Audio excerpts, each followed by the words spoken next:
Welcome to the Lead Speak podcast series, where school-based speech-language pathologists grow their influence, elevate their practice, and design a culture that they want to be a part of. We're here to disrupt silos, drive change, and shape the future of our profession, one bold conversation at a time. Whether you are managing a caseload, motivating a team, or just entering our profession, your next chapter in leadership starts right here. Hey there, it's your friend Natalie Lebrun. And I'm Judy Rich, and we are your co-hosts for Season 3 of Lead Speak, school-based SLP podcast series. It's always an honor to spend this time together, Judy, but today we are especially fired up because this season is all about something that truly shapes our professional lives. Culture by design, the leadership action that define your team. Here's the thing, positive, nurturing culture isn't something that just happens. It's something we create, refine, and reinforce every single day through our actions as leaders. Whether you're a department head, a clinical supervisor, or a team member who's ready to influence change. The most effective teams don't rely on luck or hope for a positive work environment. They build it with intention, clarity, and leadership moves that shape how people collaborate, grow, and succeed together. If you're a returning listener, thank you for being part of the Lead Speak community. You are the reason we love doing this work. If you're new here, a huge welcome. We're so glad you found us. And because you pressed play on this episode, we know you're someone who cares about making a real difference. You want to lead with purpose. You want your work and your team to feel meaningful. Across Season 3, we'll be sharing the leadership behaviors, mindsets, and strategies that define high-performing teams and create environments where SLPs feel supported, valued, and empowered to excel.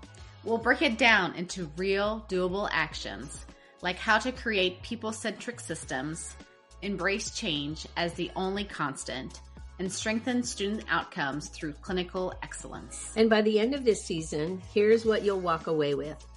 A clear understanding that culture is built intentionally, not by chance. Actionable strategies to lead confidently, no matter your title or role. Real-world examples of successful school-based SLP teams to inspire you. And the confidence to shape your work environment in ways that truly matter. Because when we design a thriving, people-first culture, everyone wins. Especially the students that we serve. So whether right now you're driving into work, winding down after a long day, or just squeezing in a few minutes for yourself, welcome. And we could not think of a better guest to help us launch this season than Rachel Archambault. If you're not already following Rachel across her social media channels as the PTSD SLP, you're in for a real treat today. Rachel is a passionate advocate for trauma-informed care in our schools. Not just for the students we serve, but for the teams we work alongside every day. In this conversation, she shares so much wisdom about how small leadership actions, like building trust, offering choices, and leading with transparency, can completely transform the culture of a team. She gives us a lot to reflect on. How trauma shows up in our school communities, how we as leaders can unintentionally cause harm, even with our best of intentions, and most importantly, how we can repair trust when we do. Whether you're brand new to trauma-informed leadership or you're looking for ways to deepen your practice, we know you'll walk away from this episode with real actionable ideas and a lot of inspiration. So let's jump in. Here's our conversation with Rachel Archambault. Rachel, welcome to Lead Speak. Thank you for having me. I'm excited to be here. We are so psyched for you to be here. I have been a fan of yours for a number of years. And when we're kind of coming up with our list of potential guests for the season, the work that you've been doing in our profession aligns so beautifully with what we're trying to do this season with Lead Speak and culture by design. So we're super psyched that you're sharing some of your time with us because we know you are one busy lady. True story. I mean, you're giving presentations. You have your whole PTSD SLP thing going. You're also working. I mean, like, tell us, like, what have you been up to, and how did you get to this space? Oh my gosh. So yes, I am busy. I currently have 3 jobs at least. So I'm a full-time SLP program specialist for Broward County Public Schools. So that's my regular full-time job. After school, I work at a Pilates studio, like I think it's 12 hours a week or so, sometimes more, sometimes less. And then PTSD SLP, the last 6 years, I've been presenting on trauma-informed care, supervision, management for the last 6 years. And the last few years, I mean, I've expanded from trauma-informed care in all the little areas it can touch, but really I got into trauma-informed care by experiencing a traumatic event at work as an SLP in like my first year of school, pretty much, first year of working. So that experience led me to ask myself, how do you work with students who have been traumatized, myself who had been traumatized, a community who had been traumatized, and why is this not being spoken about in the speech language pathology audiology community? I'd never heard of this term until I Googled it. I said, how do you work with students who have been traumatized? And something about trauma-informed care came up. And I said to myself, I think I'm already doing this in some ways, but here's how I can do this better and focus on safety. And trauma-informed care is kind of preventative. We were already past those basic needs. We were then going into trauma-sensitive and trauma-specific services because of what we've experienced. Trauma-informed care is for everyone else, all these SLPs who don't know what things their students, their families have gone through. So it's our job, it's my job to communicate to SLPs before a tragedy, before a big stressor, why trauma-informed care is so important. And that's been my passion. And I'm so excited that it's gotten to this point 6 years later. I have just hit 9,000 followers on Instagram, and it's been a long time coming, but the word is getting out because people are asking for this very important information.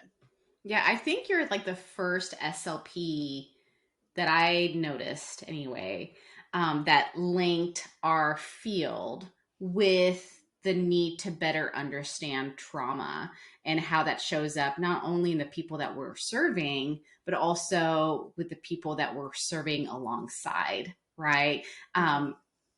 I've taken classes on trauma, but more from like from psychologists and psychological perspective and counseling and that kind of thing. But it was really cool to kind of see you kind of come in as a fellow speechy and being able to talk to that so openly and so bravely and so transparently. Thank you. Yeah. I think our field is focusing, it's really interesting because we now have a lot of SLPs who are speaking on trauma-informed care. And I think there's one area, especially Dr. Yvette Heider has been essential in our field, Dr. Carol Westby. They talk about the impact of like young children experiencing trauma, what that does to language disorders.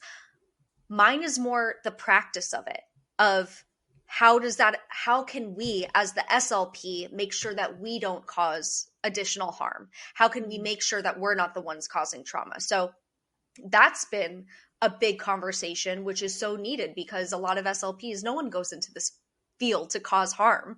But the reality is we potentially can. We can cause harm, we can cause trauma, re-traumatization, and we can do better preventing ourselves from causing additional harm.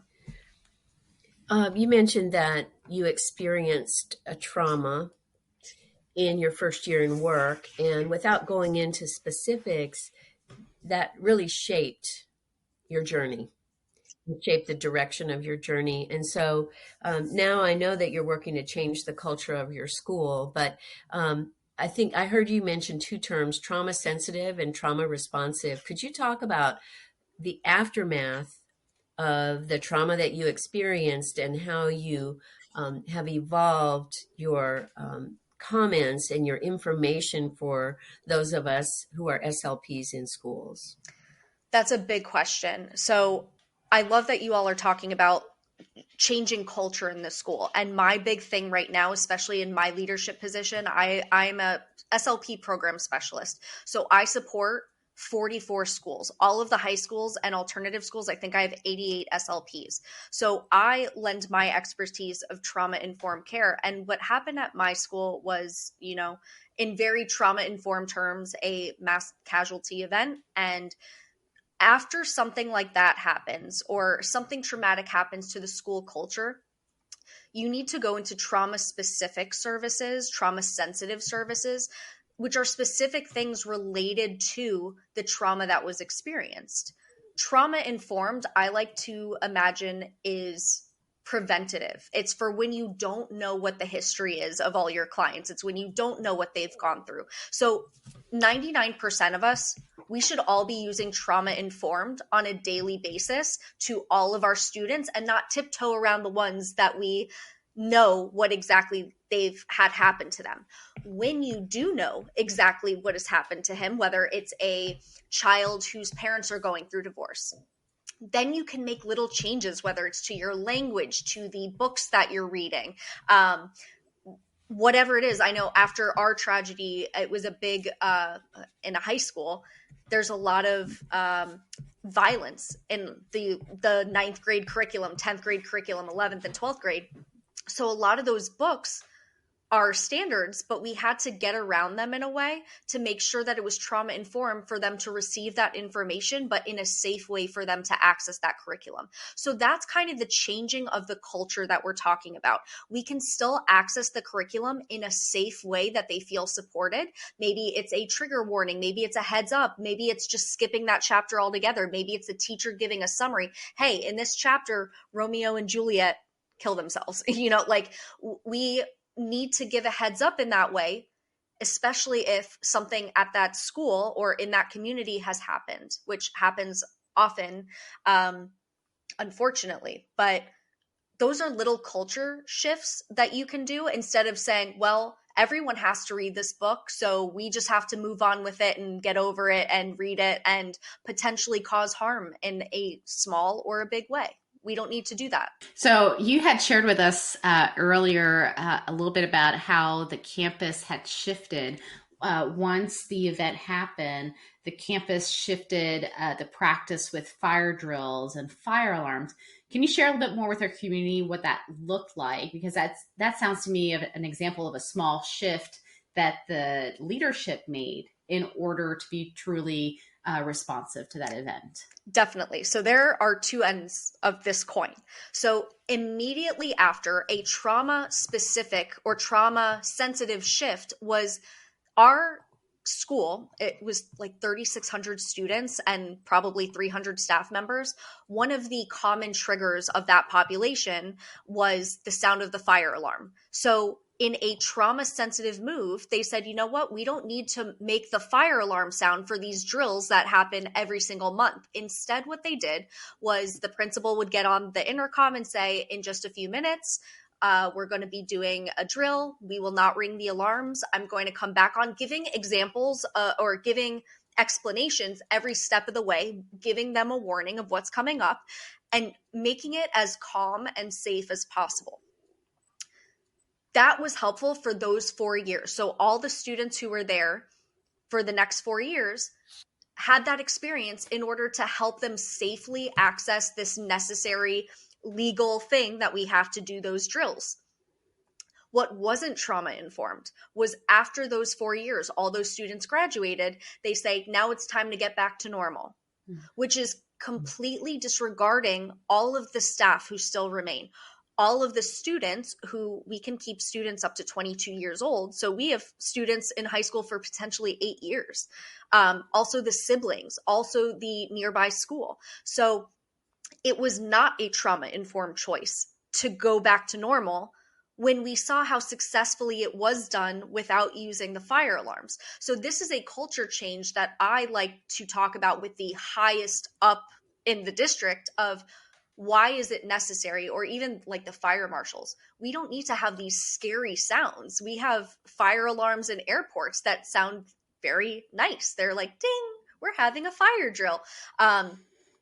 So we can see that it is possible to make these changes and still have the intended outcome, but to do it in a safe way that does not cause harm, especially for our students with disabilities, our students with autism that already are scared by noises. It just seems like an easy shift that is not only for people who have experienced trauma, but also just a shift that we can make in general. That's so interesting and so disappointing that the assumption was that normal was okay, that the previous normal was okay, and that we couldn't make this trauma-informed practice the new normal or the next normal.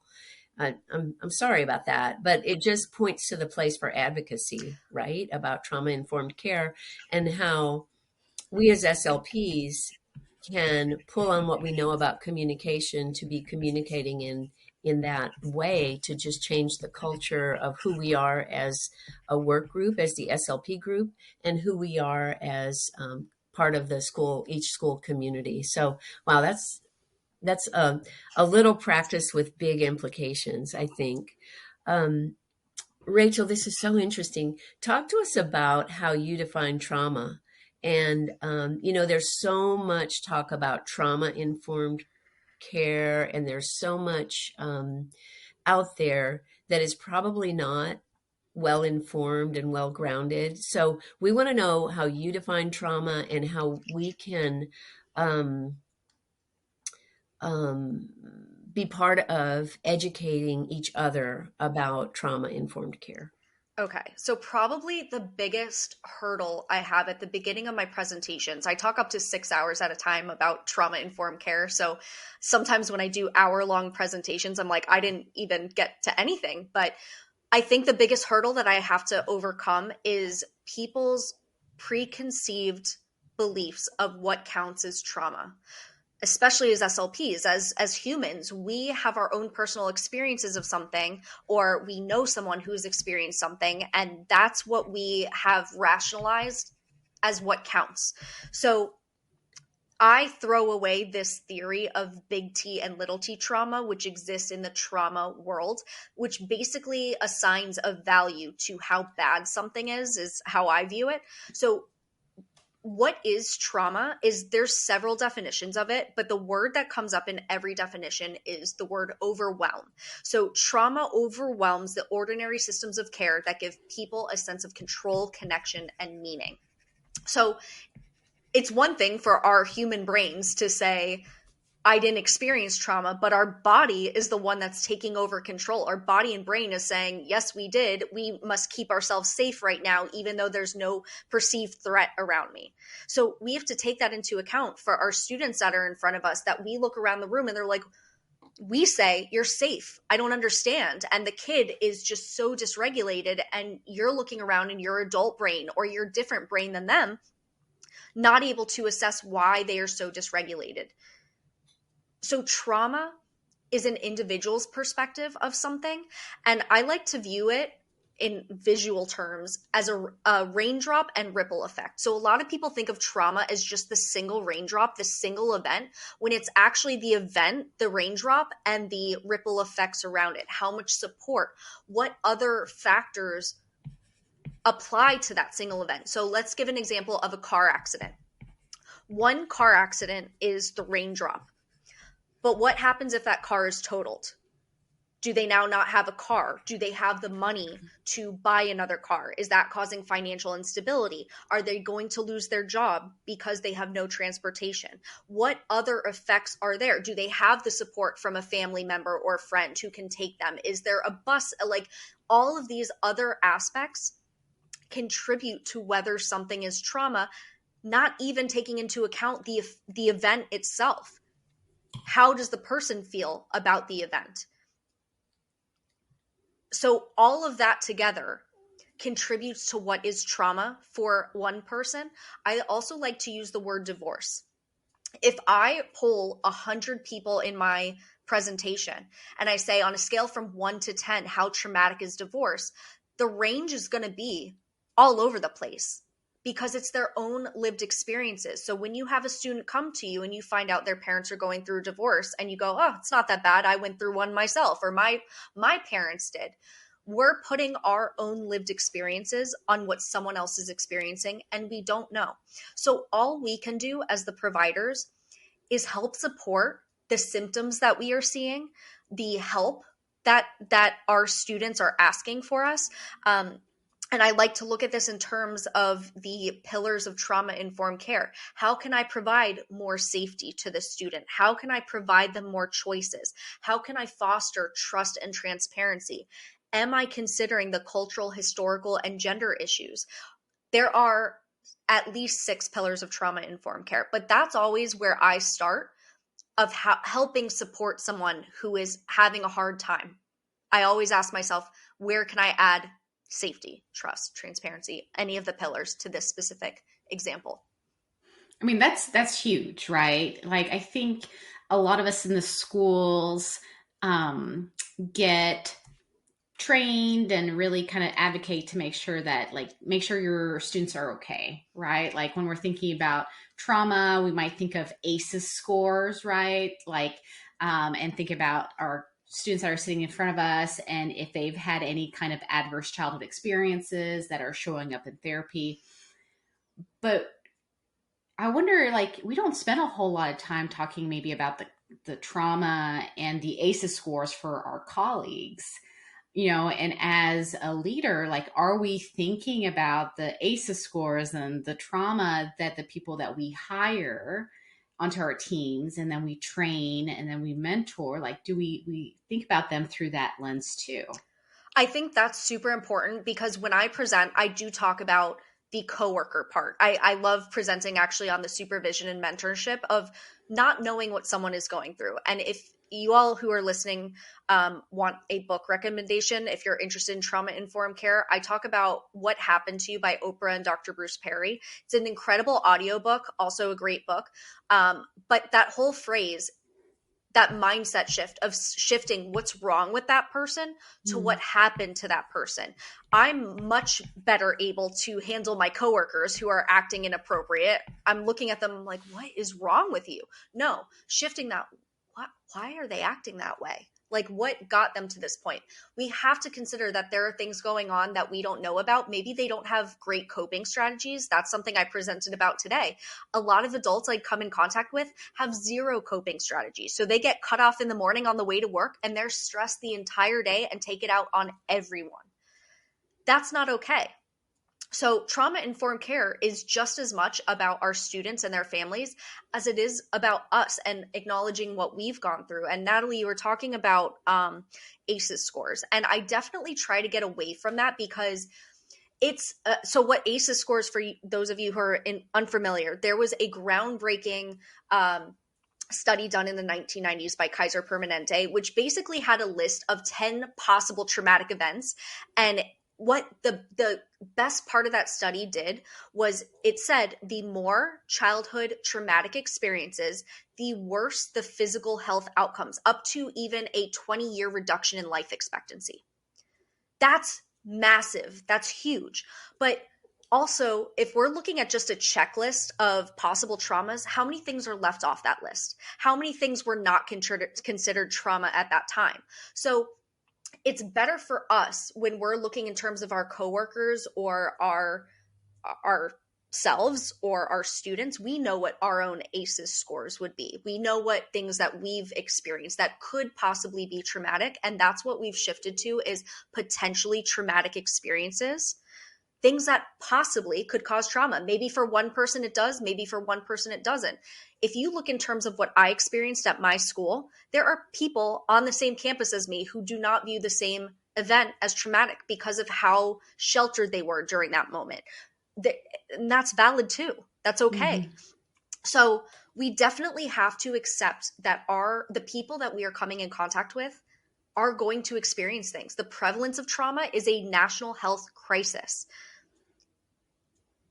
It also has to do with ourselves, what we've gone through. And we need to be able to accept that, validate it, and support it as SLPs. So you talked a little bit about the pillars of trauma-informed care. So can you talk to us about those 6 pillars and how they relate to building a really healthy work culture for our colleagues? Absolutely. So the 6 pillars, according to SAMHSA, is the Substance Abuse Mental Health Services Administration. I always get the last one confused. But depending where you look, you're going to see anywhere from 3 to 12 pillars of trauma-informed care. I like to go with these 6. So safety, choice, collaboration and mutuality, trust and transparency, empowerment, and cultural, historical, and gender issues. So there is not one step that is bigger than the other. I like to think of it as a waterfall. One applies to the other, and so on. Because when I talk about safety, that applies directly with trust and transparency and choice and collaboration. So I can't get away from that. We also have to take into account safety. Like we talked about in the beginning, your version of safety is not the same as mine. And I'm someone who is a germaphobe, and that is constantly being tested with me. That people know that if we have a date scheduled, if we have something on the calendar, if you tell me that you're sick and you're just winging it, you're giving me the choice to say, you know what, let's hold off, let's reschedule, rather than when I get there finding out that you have the flu or just getting over the flu. So that kind of safety of just giving the choice, see how they tie together, that just by giving me the choice to say, you know what, I feel comfortable with that, you're fever free, that is providing safety for me to feel okay with that. And it's up to me to make that choice. It's also collaborating. It's also fostering trust and transparency rather than someone who continuously breaks that trust with me, that continuously will not tell me. That breaks down the trust. And there are many little things that you wouldn't think of plays into trust. I like to give the example of articulation drills, that we're trying to get 100 R's out of this kid. And we don't tell them how many we're trying to get. We just say, let's see how fast you can go. And 15 in, the kid goes, oh my gosh, how many more do we have to do? And you say, don't worry about it, just like a few more. And then you go for 75 more. Just a few. Whether you know it or not, that is breaking down the trust of, this lady said a few. This has been going on forever. She's not giving me a break. Like, there's no choice in it. There's no collaboration in it. The student is not feeling empowered. So that's what I mean, that all of these pillars kind of play into the other. And these are little things that we can do, that in that same example, we can say, I was aiming for 100. How about we do 25 more? We take a break. We do some jumping jacks. Like, we can still get those things made. We can get those goals met by empowering, fostering trust, giving choice, collaborating, and making the student feel safe. I could definitely see that, let's say in your role, Rachel, if you were leading a team meeting, perhaps using things like an agenda ahead of time, right? Sending out an agenda to your team saying, tomorrow we're meeting, and here are the 5 things that we're going to cover, right? And here are the outcomes of that meeting. That could be a really great way to build that trust, that collaboration, that sense of safety, right? Absolutely. And I've worked in so many arenas in my life, working in retail, working in hospitality, food service. I've seen bad management. I've seen toxic work environments, and I am currently working in a toxic work environment with the lack of transparency. And another book that I like is Happy at Work. I talked to you both about that recently. I can't stop talking about this book. But really what the lack of transparency does is so damaging to the workforce, because you start making up in your head, well, they're doing this because of this. Like, you start making conspiracy theories in your head of why they are making decisions, when it is so easy to get ahead of that by providing transparency. That is the biggest thing to foster trust. When you remove transparency, it is actively breaking down trust in the workplace. And that is so damaging. I think that's super important, because I don't know about you guys, but I am a speed racer when it comes to coming up with crazy stories, right? Like I'll look outside my window and I'll see like a blue car that I'm unfamiliar with. And I'm like, ooh. And then my brain just like goes off the deep end thinking, oh, it must be this person who's doing this, this, and that, right? But if you're offering your team insight and transparency, then from my own experience anyway, like that helps continue trust, but also let people in on what's going on, right? You can build empathy a little bit more perhaps because you can share with them like, this is going to be a tough topic and here's what I've been thinking about. This is not just something I woke up this morning and decided to do. This makes me think about when we often talk about building relations in your leadership, relational leadership. And this season in Lead Speak, we're talking about culture by design and being very intentional with our cultural leadership.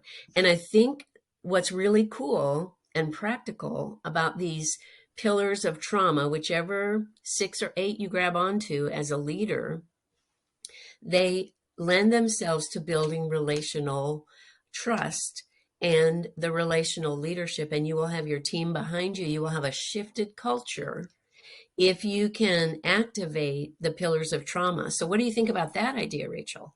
100%. And it's so funny because recently we've gone through these leadership trainings and everything. And in my head, I'm screaming. I'm like, this is just trauma-informed care. That's all you're talking about. Like building relationships with people, giving them choices. I'm like, yes, this is a pillar of trauma-informed care.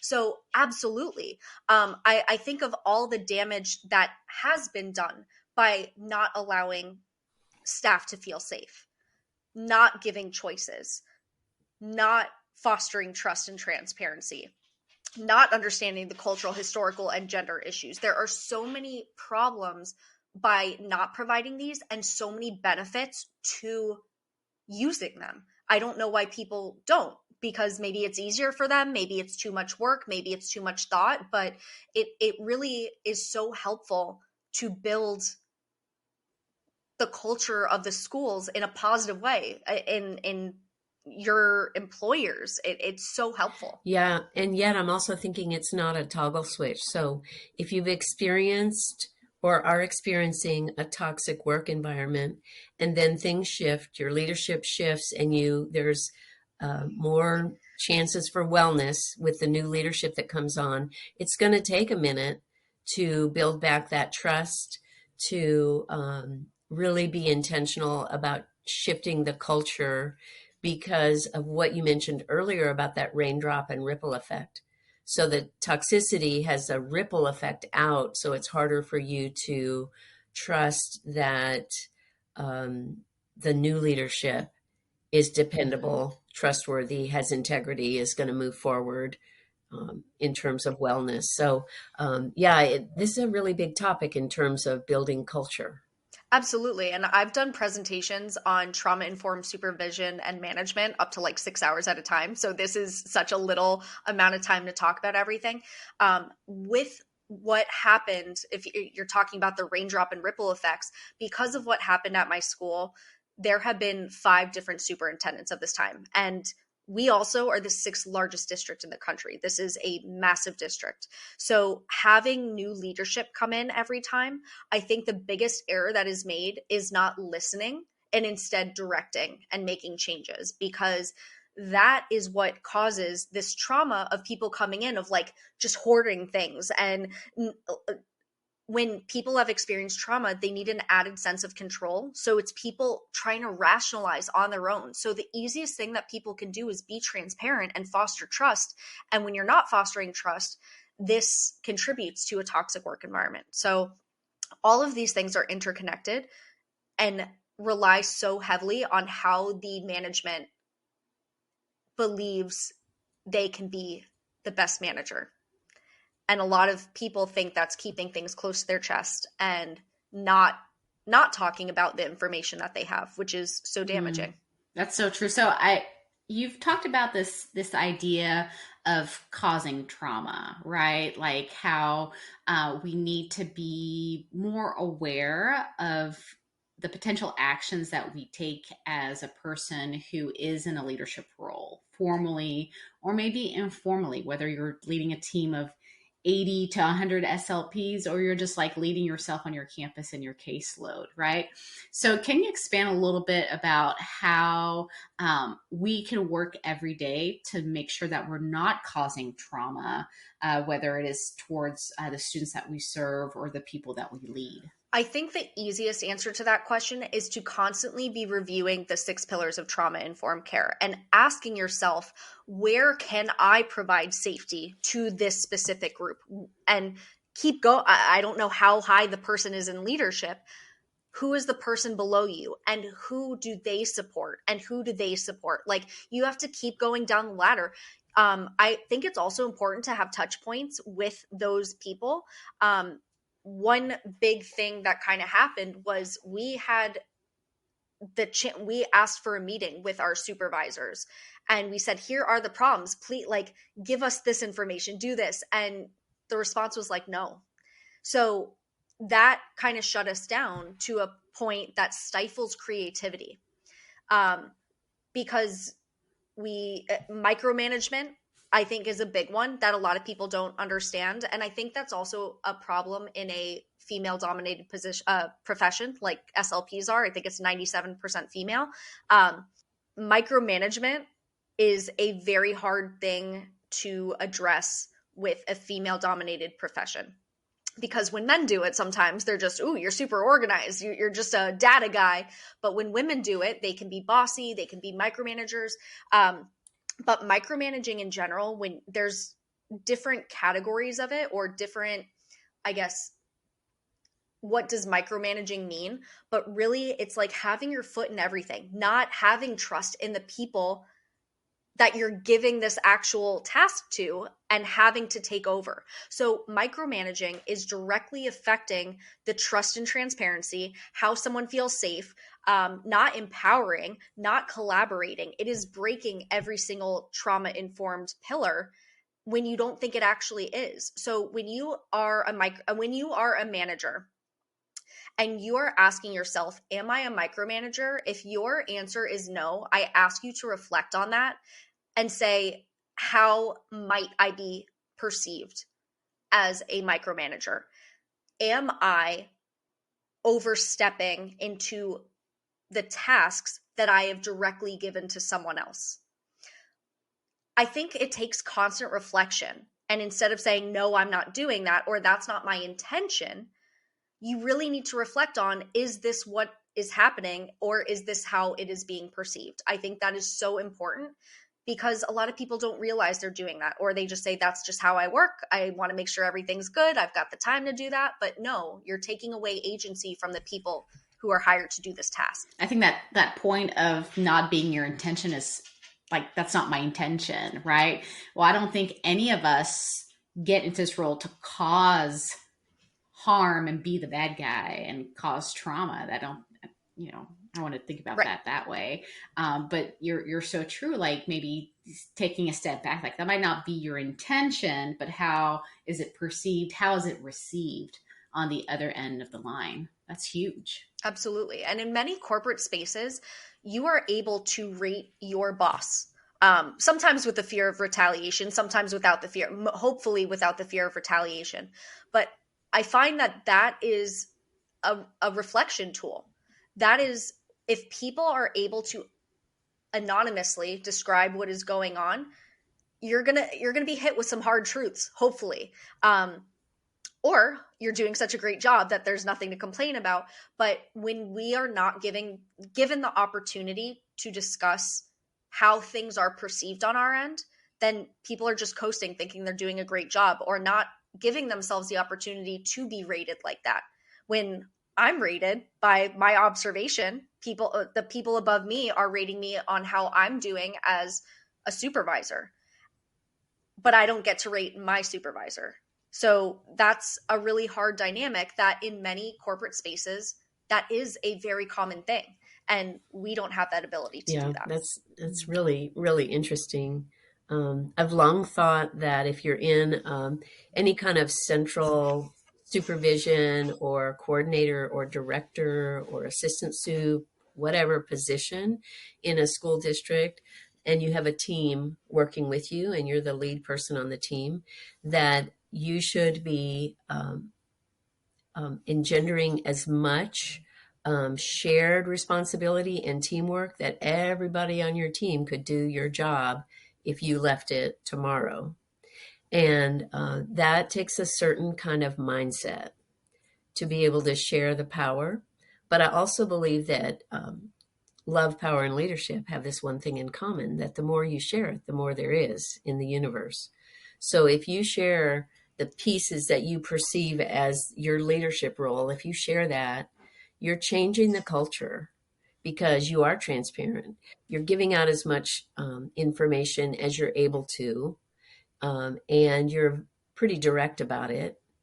And if you can't share information, you say, I can't share that right now. I will when I can. You know, there are ways to convey or to communicate that you're not holding back things because you need to keep them close to you. But there are roles and responsibilities in terms of how much you can share based on where you are on the org chart. Absolutely. That it's like you were in my brain, Judy, but I was thinking last year we had a situation that a certain class of ESE was closed.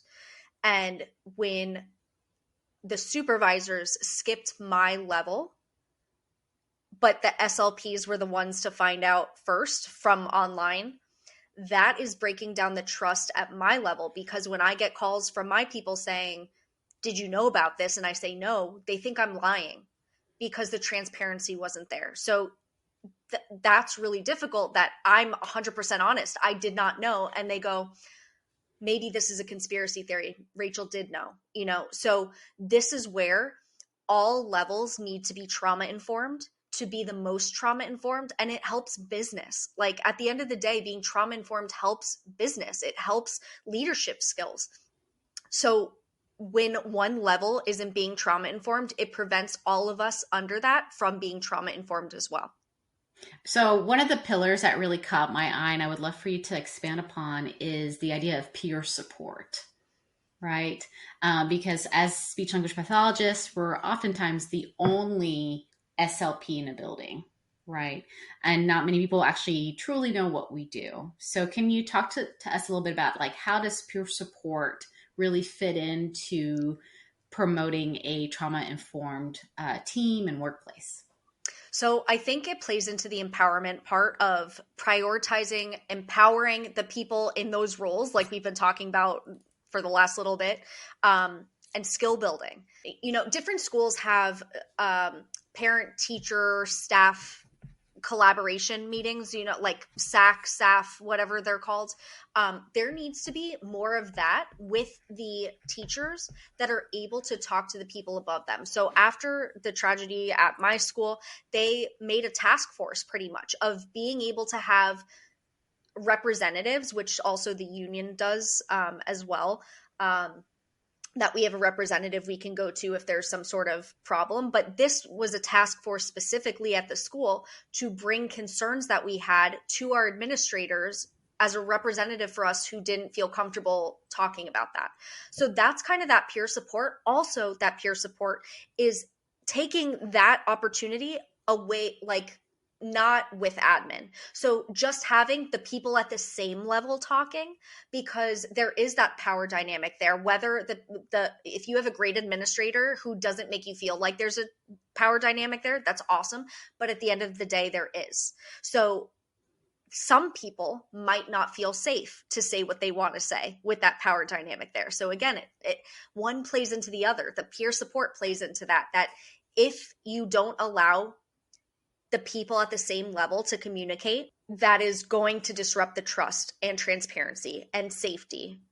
So again, they're playing into one another, but management needs to give opportunities to people of the same level to have discussions with people at the same level without fear of retaliation or without fear of something is going to get out and get to them. And you do that by fostering relationships, by showing that you are a trustworthy person. I know that in my toxic work environments, I did not want to go to peer events because it was just so toxic all the time. We're ranting about all of the things that are going wrong and we feel unheard. So it didn't feel productive to me. But if administration, if the people who are supporting me showed that they were going to do something with that, then I would love those opportunities. So peer support is so important, especially in the wake of traumatic events. You need those opportunities. And after traumatic events, they, made a lot of, here's an acupuncture person who offered their services to the school. If anyone wants to go, this is only for you. So it gave us a space to be able to vent without the people who were above us potentially listening to our concerns. And then we had those appropriate places to give our concerns to the people that we are asking for an audience with when it is appropriate. So that's kind of what we need in leadership level of peer support. We need the people on the same level to be heard and to feel safe.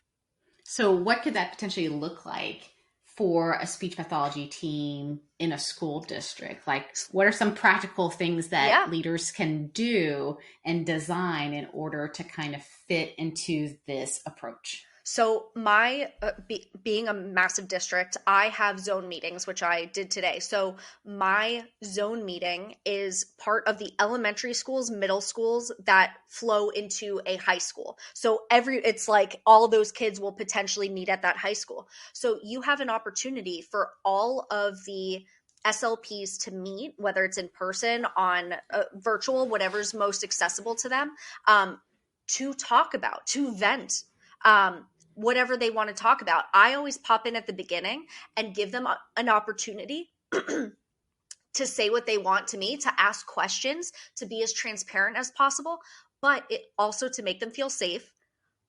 I excuse myself so that they can vent about whatever they want, that it's not this person above me that is watching what they say, or they don't feel safe enough to discuss that around me because they do not trust me enough to not bring that back to someone else. That's fair. That's valid. I make sure to tell them why I'm doing this. I want you guys to discuss whatever you want to discuss without me here for you to feel safe. So I think it's really important that if you have a smaller district, if you have just one SLP in the building, make sure you collaborate, again, one of the other pillars, with other schools, maybe other districts, to get everyone in a room together or online together to talk about, hey, what are we doing with all of these ASD evals that are coming in? What are we doing with this? We need to give people an audience with other people who are experiencing the same thing. So that's what I would suggest: zone meetings, free professional development. That's a big one for SLPs as well. Whether that's someone on the team that can do that, someone in your district, or bringing someone else in. I think those are major things that you can do as the peer support part. How do you choreograph things, or how does it get choreographed? You don't have to do it if you're not part of the peer group, so that it is productive and so that there is somebody. Do they designate their own person to come back with the concerns or to come back with the consensus? Or, instead of just making it a bitch session, how do you turn it into something that is productive? It's tough. It's tough because I have absolutely been there. And when I was in a role of not a program specialist, I didn't like attending because they were bitch sessions. And I was like, this isn't productive, especially because when I say, why didn't you do this? They say, I'm 6 years from retirement. I'm not rocking the boat. And I was like, but this is an access issue. Like, this is a legal thing. Like, you can't just let that go. So it absolutely can become that. I think you need to have buy-in. I think that is so important. So you might have people who have been waiting for this to happen. We have zone facilitators who make an agenda. They ask the SLPs, what would you like to learn about in these sessions? So I don't ever make an agenda on my own because I'm not the one in the trenches. I say, what are your biggest questions that I can help answer? So it's not me talking down to them when they're like, what does Rachel even know? She's been out of this for 4 years. I still have things to teach, but what are your questions that you want me to address? I will research, I will ask around, I will figure that out. So again, that's empowering the SLPs. That's fostering trust, it's collaboration, it's safety, it's choice. We are fostering all of those pillars by having a facilitator. I also felt it was important to every year say, is anyone else interested in this position? And it's not a paid position or anything. Is anyone else interested in running? Because I felt like it was going to the same person and I didn't like how things were being run. So that for me, it empowered me to say, is anyone else, can I take this? I think I would run this a lot better. I have a lot of ideas. Maybe we can co-collaborate on this. That would be awesome. But you need that buy-in at the end of the day. If you're just saying, can you do this? And they're like, I don't know, it will turn into a bitch session. You need to have people who are really looking for help, who are asking for just an audience with their peers. I think it's so important. That's why events like ASHA and the Texas Association, you put all these SLPs together who don't know each other, but they're in separate districts and they're like, oh my gosh, the same thing is happening to me. That it's so important to just put us in a room together, whether it's virtual, whether it's a physical room, just putting them together might lead to ideas. But I think it's important to have a facilitator and just leading with the question, what are you interested in learning during this time? That's huge. That's a great question to ask, right? Because asking questions, that's it. Just becoming brilliant. Just becoming a better question asker, right? Yeah. And not coming in assuming that you know the answer. I think like a lot of leaders out there think like, well, I'm the leader, so I need to know all the answers, or I'm not going to come across as legit, or because I don't know the answer, right? Right. And I know we've talked about this before, but when I came into my role, I was the youngest person in this role. And even when I started at the high school, I was 23 years old. So that was a massive hurdle that I had to get over when I had parents saying like, do you have kids? I was like, no, I'm 23. I'm a baby. What are you talking about? But they're like, then why do you think you know more about my son with autism? And I'm like, whoa, I never said that. But let's work together. I'm on your team. I'm on his team. I'm on your kid's team. I just got out of grad school. I've got the newest information up in my brain and I've got a lot of ideas. Like, what would you like me to work on? Collaborating. Like, it's so not novel, but it's huge. So I ask a lot of questions, especially as the youngest person. It's really hard for me to go in and work with a person who's in their 70s. It's inappropriate for me to say, I know more than you. Like that's not okay. So I often have to take the role of, you've been in this role so much longer than me. You have so much to teach me. Like, show me what you can do. Like, maybe I can offer suggestions, but it's really, I want you to teach me and let's work together and see how we can solve this problem together. So I focus on collaboration in my role. It's never do this.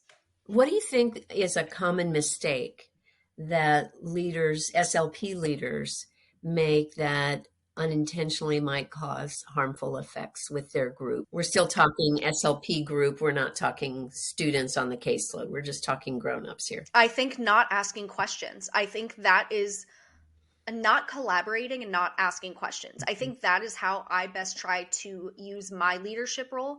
And when people call me their boss, I'm not their boss. I'm in a lateral position to them. I'm just like a district level position. I am their support person. So I always clarify that I am not your boss. I'm just here to help you.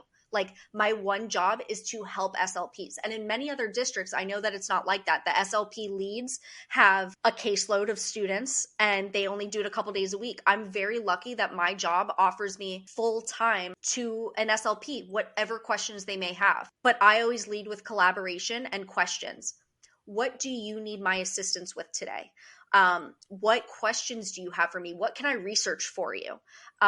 If there's something that I don't know, I will be sure to say, I don't know. We've got assistive technology program specialists in this district. Let me reach out to this contact. It's my job to help them figure out who we can go to assist.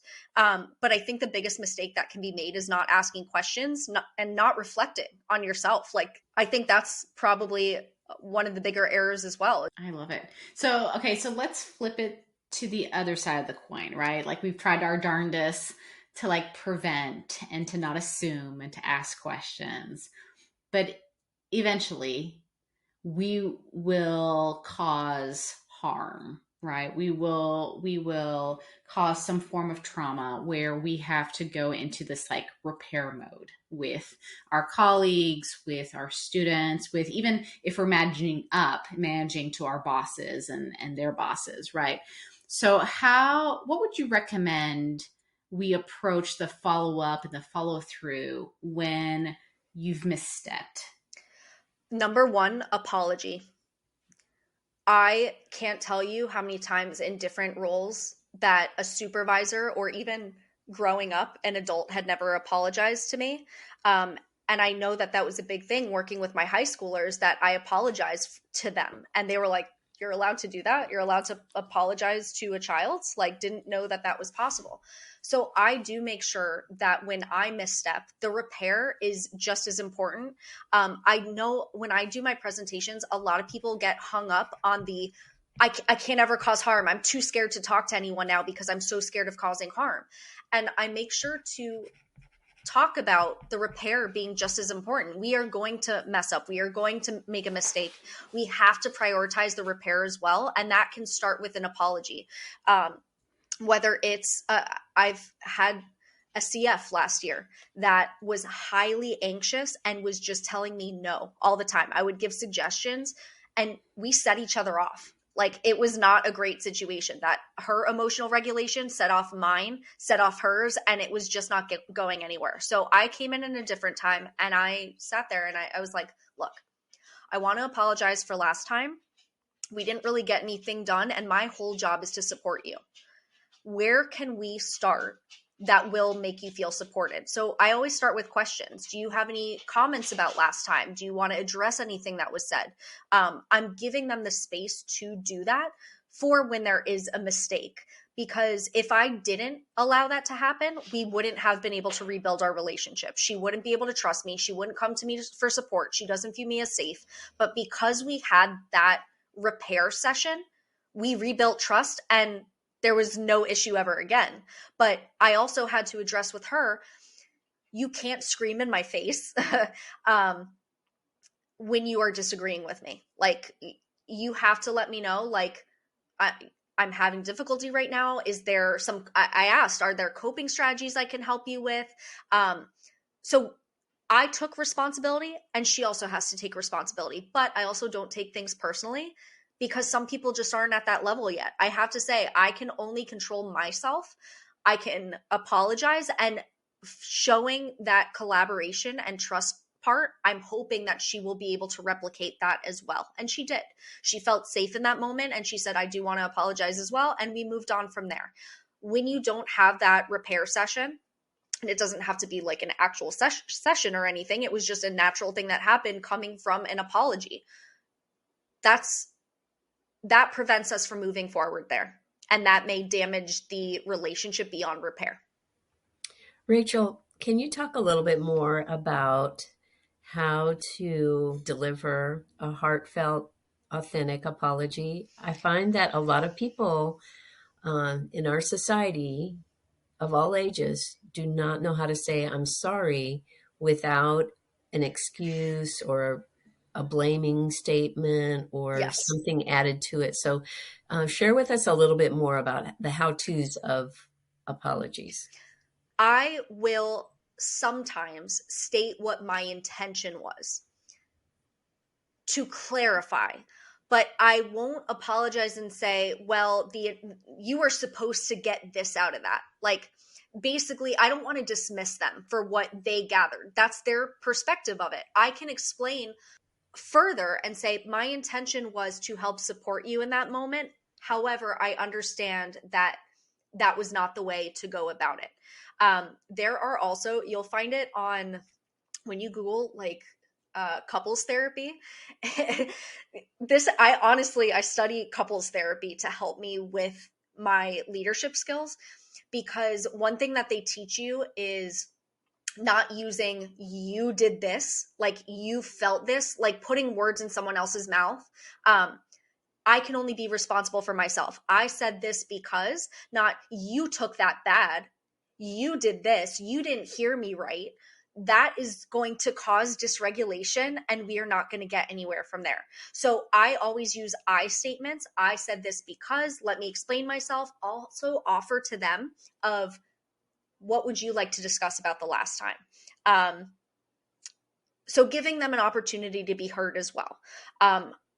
So saying I'm sorry, validating their emotions, and not dismissing them. So for validating emotions, you can say, I know that you felt tired, or you felt upset with how I addressed, or question, did you feel upset with how I addressed this? So questions are always super helpful. Don't put words into other people's mouths, or feelings into other people.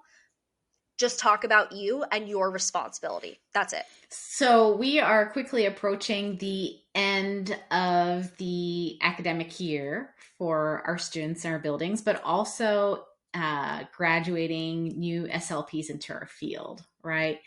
And so I would love for you to share maybe one or two pieces of wisdom for our new grads who are already kind of setting their mind on how they can positively influence the profession that they're joining and the clients and the students that they'll be working with. Another big question. I think that you need to be okay with making mistakes. And as a female-dominated profession, and many of us are type A, I'm not, I'm type B, but a lot of us are fearful of making mistakes, and it's okay. That's part of learning. I'm much more confident of an SLP 10 years in than I was in my first year when I was just learning, especially my first year in the school system.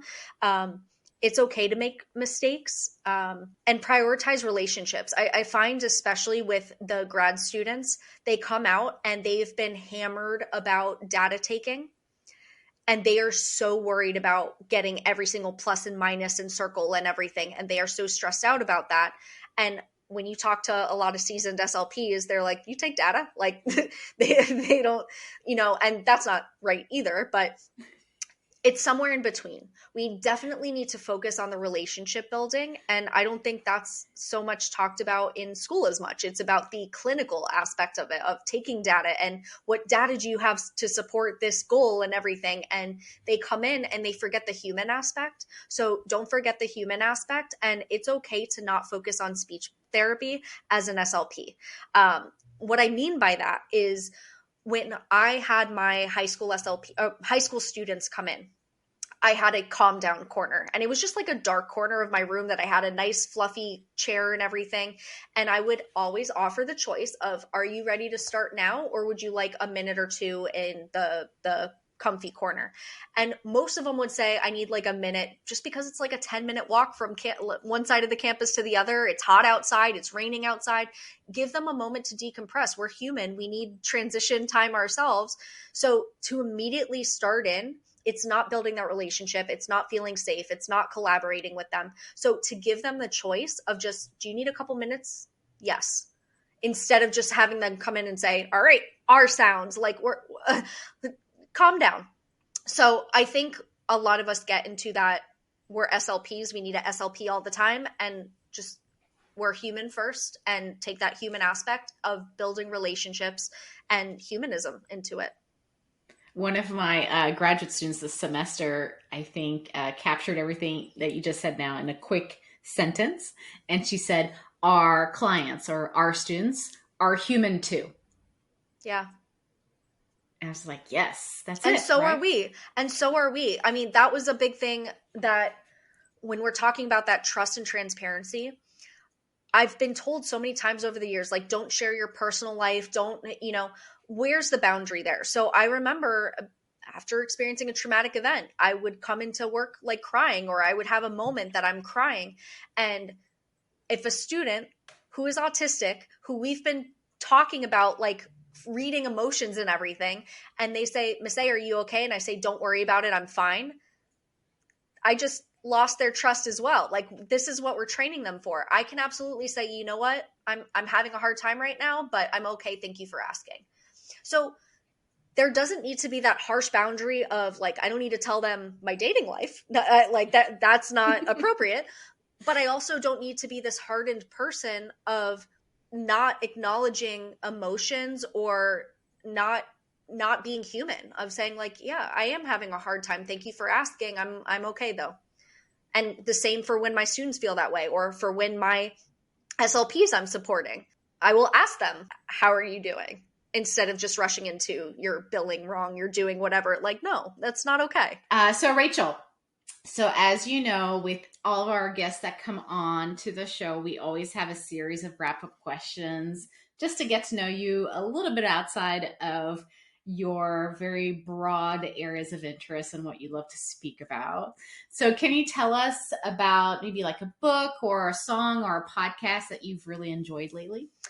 Okay, so since I already gave 2 book recommendations for the trauma-informed world, I've been listening to Amy Poehler's podcast where she's interviewing other comedians and stuff, which is I need to do better than just doing speech pathology all the time, doing trauma-informed all the time, all these psychological things. Like, I need a break from that, and how I like to take a break is with comedy. I've read Amy Poehler's book. I just think it's so refreshing to have her laughing with her friends on this podcast and celebrities, and it's an escape, and it's really, really nice. The clips I've seen on the Instagrams of her talking to her friends, like, just brings so much joy to my heart. And her laugh is just like the cackle that comes out is just the funniest thing. So, yeah, it makes me laugh, and I drive a lot for my job. So I listen to a lot of audiobooks, a lot of podcasts. So it definitely in the morning to start out with a laugh like that is much better than me driving to work in the dark and like just angry for being awake. It helps set me up for a good day. Oh my gosh. And can we also just like spend a moment on like trying to find things that are outside of like what I call speechy land, which is hard to do, right? Like trying to find input into our brains that might just be a little different. Very hard, especially when I have an Instagram that I'm on way too much, and an Instagram that is just for speech world. So I like that I have separate Instagrams, like one for my personal life and one for my professional speech. And I recommend when I speak to grad students, they've got these SLP to be Instagrams. I'm like, make 2, make sure you have your personal one so you can shut it off. You can shut off the professional one, because you are going to burn out from just absorbing speech information all the time. The CEUs, the 3 jobs that they have, you need to make time for something outside of that scope for sure.